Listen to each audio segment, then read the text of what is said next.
నమస్తే. Next G news కి స్వాగతం. ఈనాటి వార్తా విశేషాలు. ఓటమి భయంతో చంద్రబాబు వైసీపీ ఓటింగ్ శాతం తగ్గించడానికి కుట్రలు చేశారని ఎమ్మెల్యే నంబూరు శంకర్రావు ఆరోపించారు. పెదకూరపాడు నియోజకవర్గంలో 15 గ్రామాల్లో అల్లర్లు సృష్టించారని తెలిపారు.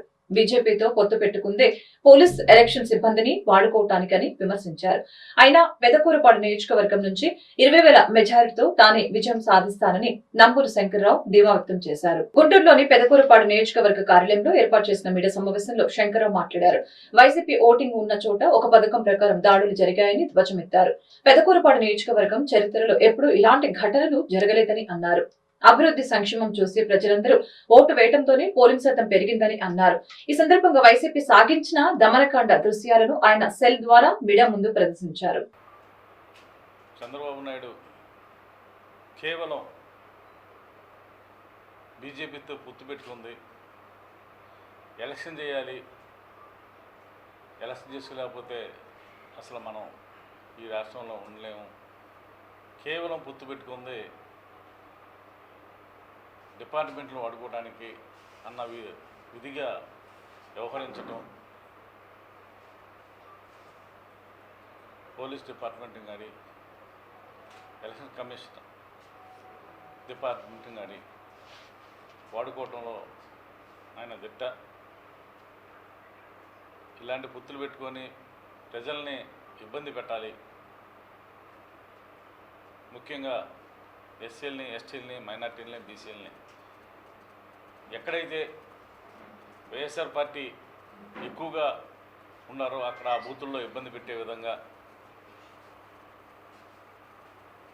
ప్రతి బూత్లోకి అసలు ఎవరో సంబంధం లేకుండా 50 మంది పోవటం, అక్కడ బూత్ ఏజెంట్లను కొట్టడం,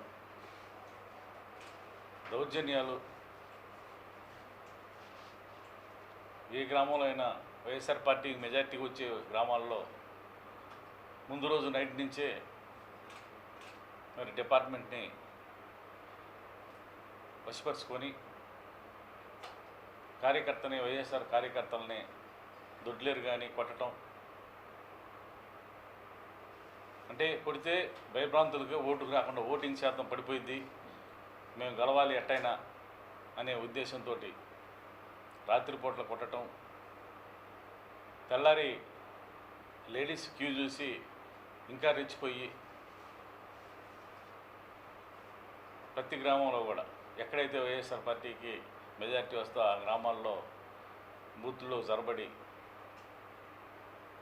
రెచ్చగొట్టే విధంగా మాట్లాడటం, ఏమైనా చూసుకుంటాము, మీరు కొట్టండి, లేకపోతే కొట్టించుకోండి, కేసులు పెడదాం, కేసులు పెట్టించుకోండి, ఈ రకంగా రెచ్చగొట్టి చంద్రబాబు చెప్తానే ఉన్నాడు, ఎక్కువ మంది కేసులు పెట్టించుకోండి, కార్యకర్తలు వాళ్ళకి నేను మేలు చేస్తానని చెప్పి పబ్లిక్గా చెప్తున్నాడు.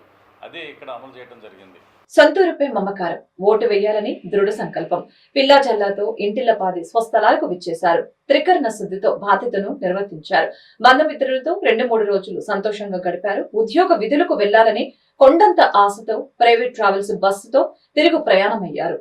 అంతలోనే మృత్యువు టిప్పర్ రూపంలో దూసుకువచ్చి బస్సు డ్రైవర్, టిప్పర్ డ్రైవర్ తో సహా 6 నిండు ప్రాణాలను బలికొంది.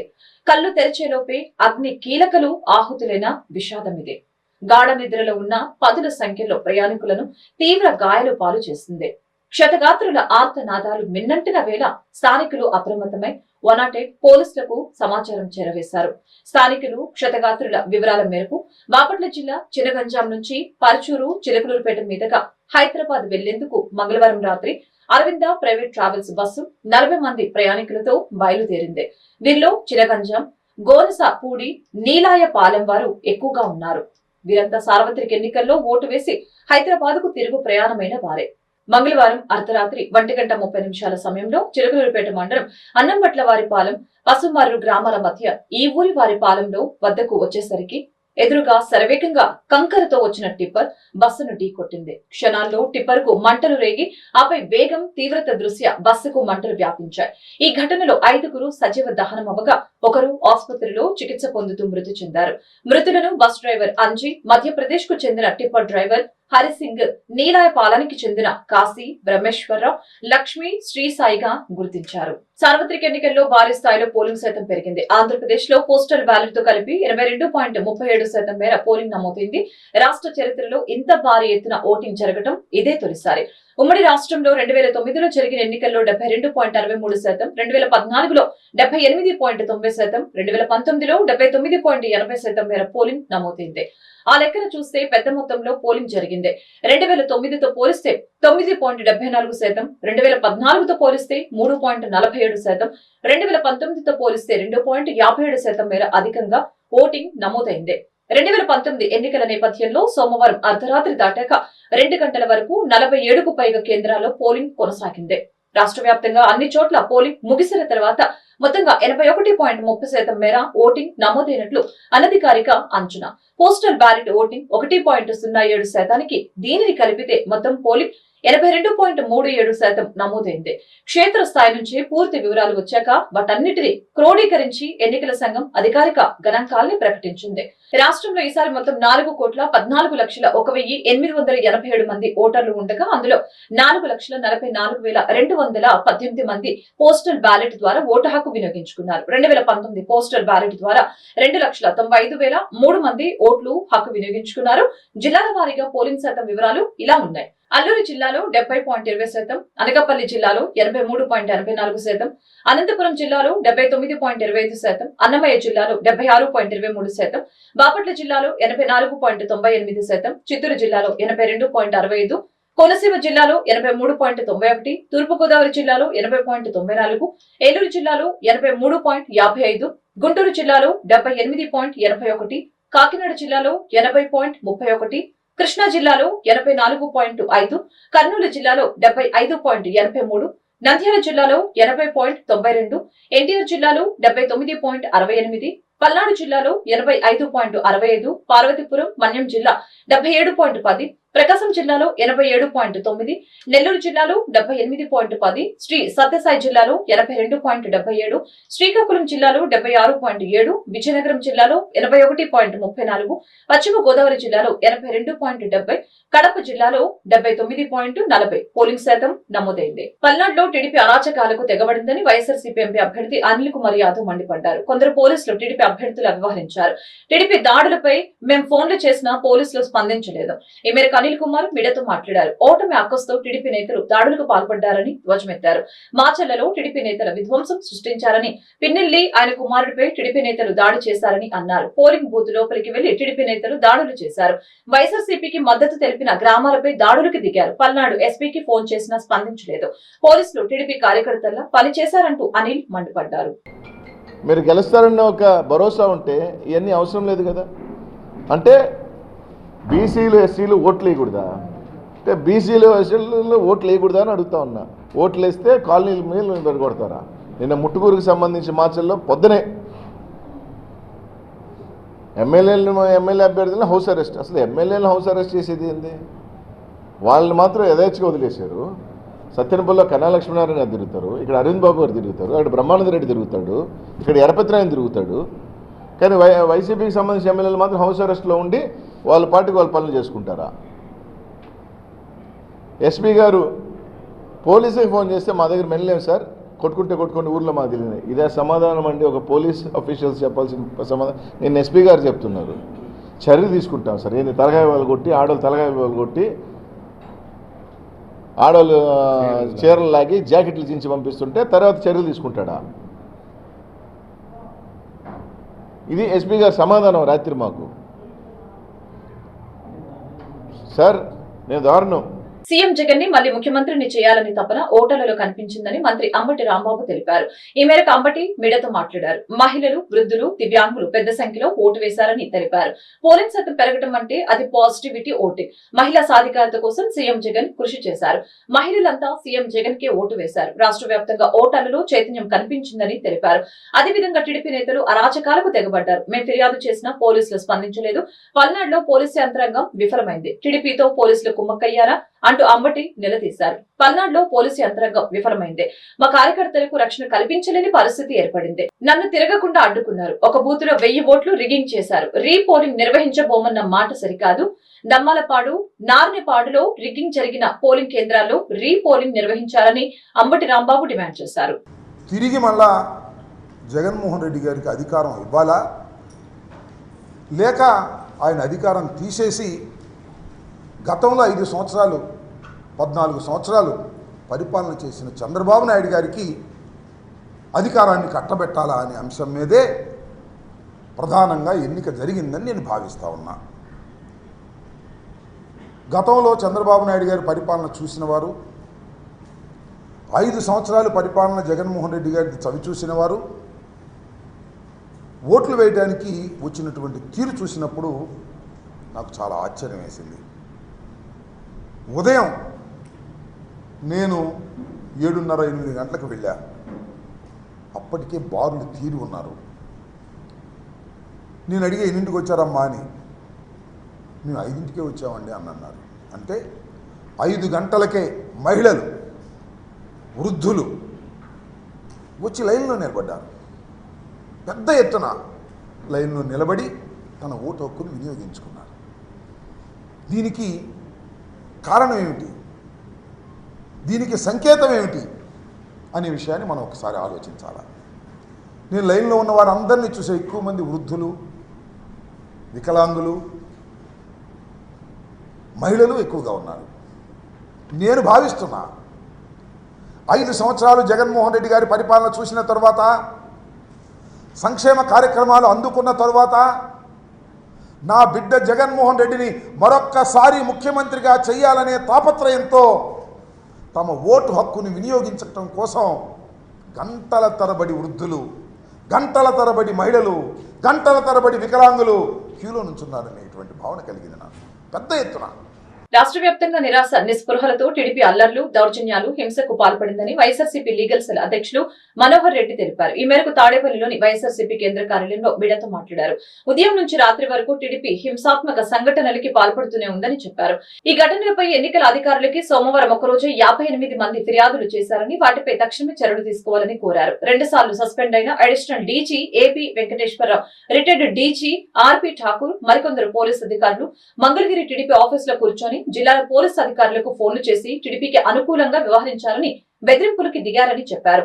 వీరి ప్రభావంతో పలుచోట్ల పోలీసు అధికారులు టీడీపీకి అనుకూలంగా వ్యవహరించారని అన్నారు. బాపట్లలో నందిగం సురేష్ ఎన్నికల ఏజెంట్లు ప్రయాణిస్తున్న కార్లపై టీడీపీ కార్యకర్తలు దాడి చేశారని, కారును ధ్వంసం చేసి వారిని భయభ్రాంతులకి గురి చేశారని ఆందోళన వ్యక్తం చేశారు. టీడీపీ కార్యకర్తలు గూండాల మాదిరి రెచ్చిపోయి దాడులు చేశారని వైసీపీ రాష్ట్ర ప్రధాన కార్యదర్శి సజ్జల రామకృష్ణారెడ్డి ఆరోపించారు.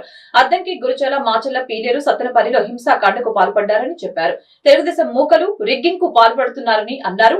ఈవీఎంలను సైతం ధ్వంసం చేశారని తెలిపారు. ఈ విషయంలో వైఎస్ఆర్సీపీ నేతలు, కార్యకర్తలు సంయమనంతో వ్యవహరించారని పేర్కొన్నారు. టీడీపీ నేతలు కవ్వింపు చర్యలతో ఏకపక్షంగా దాడులకు తెగబడ్డారని అన్నారు. అయినప్పటికీ వైఎస్ఆర్సీపీ ప్రభుత్వానికి మరొకసారి సానుకూల ఫలితాలు వస్తున్నాయని చెప్పారు. టీడీపీ అరాచకాలపై ఈసీకి వైఎస్ఆర్సీపీ ఫిర్యాదు చేసిందని సజ్జల అన్నారు. దారుణమైన విషయం ఏమంటే, ఇప్పటికే ప్రచారం దగ్గర నుంచే నిస్పృహలో కొట్టుకుపోతున్న తెలుగుదేశం పార్టీ పోలింగ్ రోజు వచ్చేసరికి దాని డెస్పరేషన్, ఆ నిస్పృహ, ఆ నైరాశ్యం ఎంత పరాకాష్ఠకు పోయినాయో, ఏ రకంగా తట్టుకోలేక రెచ్చిపోయాయో టీడీపీ కార్యకర్తలను పడే గూండాలు కానీ, లేదా వాళ్ళకు అనుకూలంగా ఈరోజు పొత్తు వల్లనో ఇంకో దాని వల్ల పోలీస్ అధికారులు కానీ, లేదా ఎన్నికల కమిషన్ అబ్జర్వర్ల పేరిట ఇక్కడికి వచ్చిన వాళ్ళు కానీ, మనం ఈరోజు జరిగినంత ఏకపక్షంగా వాళ్ళ వైపు నుంచి జరిగిన దాడులు, హింసాకాండ రుజువు చేస్తుంది. ఆ డెస్పరేషన్ కనిపిస్తుంది అందులో. దాంతో నుంచి వచ్చి ఎట్లాగైనా సరే ఏదో ఒక రకంగా పోలింగ్ని అడ్డుకోవాలనే దుస్సాహసం కూడా వాళ్ళ వైపు నుంచి కనపడుతోంది.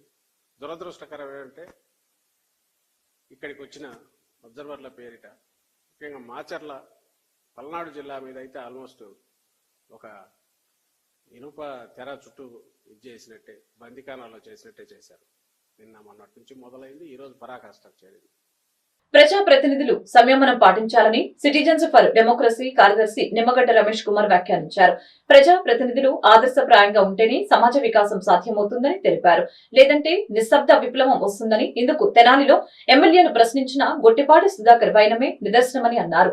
తెనాలి పట్టణంలో సోమవారం పోలింగ్ సమయంలో క్యూ లైన్ పాటించాలని కోరిన గొట్టిపాటి సుధాకర్ పై స్థానిక ఎమ్మెల్యే అన్నాపత్తిని శివకుమార్ చేయి చేసుకున్న సంగతి అందరికీ తెలిసిందే. ఈ నేపథ్యంలో గుంటూరు ప్రభుత్వ ఆసుపత్రిలో చికిత్స పొందుతున్న గొట్టిపాటి సుధాకర్ ను నెటిజన్స్ ఫర్ డెమోక్రసీ కార్యదర్శి నిమ్మగడ్డ రమేష్ కుమార్ మంగళవారం పరామర్శించారు. ఆయనపై జరిగిన దాడికి సంబంధించిన వివరాలను నిమ్మగడ్డ రమేష్ అడిగి తెలుసుకున్నారు. అనంతరం ఆయన మీడియాతో మాట్లాడారు. 2024 సార్వత్రిక ఎన్నికలకు రాష్ట్ర ఎన్నికల కమిషన్ ప్రతిష్టాత్మకంగా తీసుకుని రీపోలింగ్ జరగకుండా నిర్వహించడం గొప్ప విషయమని తెలిపారు. పల్నాడు, రాయలసీమ లాంటి కొన్ని ప్రాంతాల్లో దౌర్జన్యాలు, అల్లర్లు చెలరేగిన పోలీసుల జోక్యంతో సద్దుమణిగాయని చెప్పారు. ఈసారి ప్రజాస్వామ్యం చైతన్యం బాగుందని, అందరూ తమ ఓటు హక్కును వినియోగించుకున్నారని చెప్పారు. స్థానిక సంస్థల ఎన్నికలతో పోలిస్తే ఈ ఎన్నికల ప్రశాంత వాతావరణంలో ముగిశాయని అన్నారు. ప్రజల్లో మార్పు వచ్చింది, అందుకే సుధాకర్ ఎమ్మెల్యేకు ఎదురు తిరిగారని, ఇది చరిత్ర అని పేర్కొన్నారు. తప్పు చేసిన వారు చరిత్రహీనులుగా మారతారని చెప్పారు. ఎన్నికల సందర్భంగా జరిగిన సంఘటన ఏదైతే ఉంటుందో రాష్ట్ర వ్యాప్తంగా తీవ్రమైన అలజడిని, దిగ్భ్రాంతిని గురి చేసింది. గొట్టిముక్కల సుధాకర్ వారు కూడా ఎన్నికల్లో ఓటు వేయాలి అనే ఒక నిబద్ధతతో, దృఢ సంకల్పంతో ఎక్కడో ఉన్నవారు స్వగ్రామమైన వేలాదికి మంది వచ్చారు ఆంధ్రప్రదేశ్కి. వచ్చిన వారిలో వారు కూడా ఒకరు. తెనాల్లో తన ఓటు హక్కు వినియోగించుకుంటున్న సందర్భంగా ఆదర్శవంతంగా వ్యవహరించారు. ఆయన క్యూ లైన్లో ఉండే వృద్ధులకి, వాళ్ళకి అందుబాటులో ఉన్నారు, వాళ్ళకి సహాయం చేశారు, వాళ్ళకు తోడ్పాటుగా ఉన్నాడు. అట్లాంటి వ్యక్తి మీద దురుసుగా స్థానికంగా ఉండే శాసనసభ్యులు ప్రవర్తించడం, ఆయన మీద చేయి చేసుకోవటం చాలా దుస్సంఘటన. అందరూ సిగ్గుతో తల ఉంచుకోవాల్సిన విషయం. ప్రజాప్రతినిధులు అనే వారికి సామాజిక అవగాహన ఉండాలి. ముఖ్యంగా ఎన్నికలు జరుగుతున్న తరుణంలో ఓటర్ల పక్కన విఘ్నతతో, విచక్షణతో వ్యవహరించాలి. ఎప్పుడు కూడా అలాగే వ్యవహరించాలి. పౌరుల్ని ఆదరించాలి, పౌరుల మన్ననలు ఆ రకంగా వీరు పొందాలి. కానీ అహంకారపూరితంగా, దౌర్జన్యపూరితంగా ప్రవర్తించడం తప్పుడు సంకేతాలు ఇస్తుంది. ఇది రాష్ట్ర వ్యాప్తంగా కూడా కాదు, దేశవ్యాప్తంగా కూడా ఈ ఐటెం అయింది. దీంట్లో గొట్టిముక్కల సుధాకర్ గారికి వ్యక్తిగతంగా ఆయన గాయపడి ప్రభుత్వ ఆసుపత్రిలో మెరుగైన చికిత్స కోసం ఇక్కడికి వచ్చినప్పటికీ కూడా ఇది రాష్ట్ర వ్యాప్తంగా కనువిప్పు కలిగించింది అందరికీ. ఆయన నిబద్ధత, ఆయన వ్యవహరించిన తీరు చాలా ప్రశంసాయుతంగా ఉంది. ఒక వ్యక్తిని ఎవరైనా సరే అలా దుర్భాషలాడి చేయి చేసుకున్నప్పుడు మనం మౌనంగా సహిస్తూ ఉంటే అదే కరెక్ట్ అనే ధోరణిలో కాకుండా ఆయన తిరుగు జవాబుదారీ చెప్పిన తీరు, స్పందించిన తీరు చాలా ఆదర్శంగా ఉంది. మనం ఇష్టపడి తినే కాయల్లో రారాజు మామిడికాయ. మధురమైన రుచులు పంచే మామిడికాయ అంటే అందరికీ ఇష్టమే. అలాంటి మామిడి పండు కోసం ఎదురు చూసేవారు లేకపోలేదు. వేసవి కాలంలో దొరికే ఈ ఫ్రూట్ ని చిన్నారుల నుంచి వృద్ధుల వరకు అందరూ అమితంగా ఇష్టపడుతూ ఉంటారు. ప్రాంతాల వారీగా ఆయా రుచుల్ని బట్టి 100 రూపాయల నుంచి 1,00,000 వరకు ధర పలికే మామిడి పండ్లు ఉన్నాయంటే కొంతమందికి విడ్డూరంగా ఉన్నా ఇది ముమ్మాటికి వాస్తవం. మే మాసం కావటంతో మామిడి పండ్లతో గుంటూరు మార్కెట్ గుబాలిస్తోంది. మిలమిల మెరిసే బంగారు రంగు కాంతులతో ఆకర్షిస్తోంది. ఎంత ధర అయినా కొనాల్సిందే అన్న ఆశను కలిగిస్తూ ఉంది. ప్రస్తుతం మామిడికాయల ధరలు ఆకాశాన్ని అంటినా తగ్గేదిలే అంటున్నారు మామిడి ప్రియులు. మన ఆంధ్ర విషయానికి వస్తే బంగినపల్లి నూజివీడు రసాలు, చెన్ని రసాలు, చెరుకు రసాలు, చిత్తూరు మామిడికాయలు మాత్రమే మంచి గిరాకీ ఉంటుంది. ఈ సంవత్సరం ప్రతికూల వాతావరణ పరిస్థితులతో మామిడి పంట దిగుబడి బాగా తగ్గింది. ధరలు మాత్రం బాగా పెరిగాయని మామిడికాయల వ్యాపారులు చెబుతూ ఉన్నారు. అయితే వ్యాపారం బాగానే ఉందని పేర్కొన్నారు. ఎప్పుడు పడితే అప్పుడు మామిడికాయలు దొరకవని, సీజన్ లో మాత్రమే దొరుకుతాయని, అందుకే అంత గిరాకీ అని వివరించారు.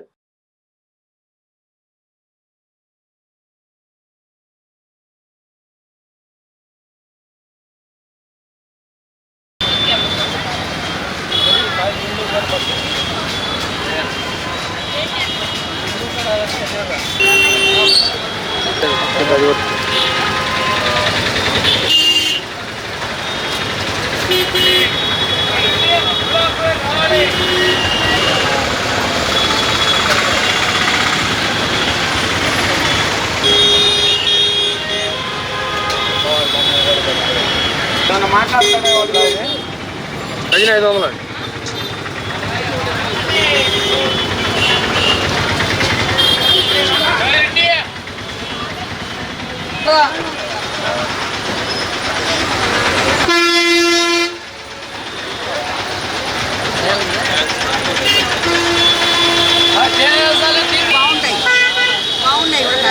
సీజన్ వారి వస్తాయండి. ఈ సీజన్లో కొంచెం 2 నెలలు సీజన్ బాగుంటుంది మనకి, అందరు తింటారు.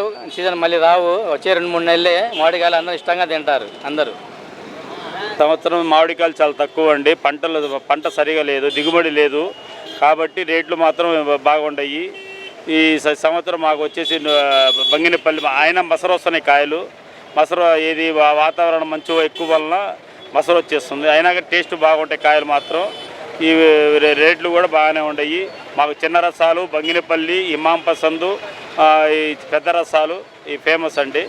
కాయలు మాత్రం తీపి మాత్రం టేస్ట్ సూపర్గా ఉంటాయి. దిగుబడి ఎందుకు తగ్గింది? దిగుబడులు వచ్చేసి సరైన వర్షాలు లేక, వాతావరణం సరిలేక దిగుబడి తక్కువ. పోయినసారి కంటే చాలా తక్కువ ఈ సంవత్సరం. ఈ వార్తలు ఇంతటితో సమాప్తం. మరొక బిడ్డను మళ్ళీ కలుద్దాం. నమస్కారం.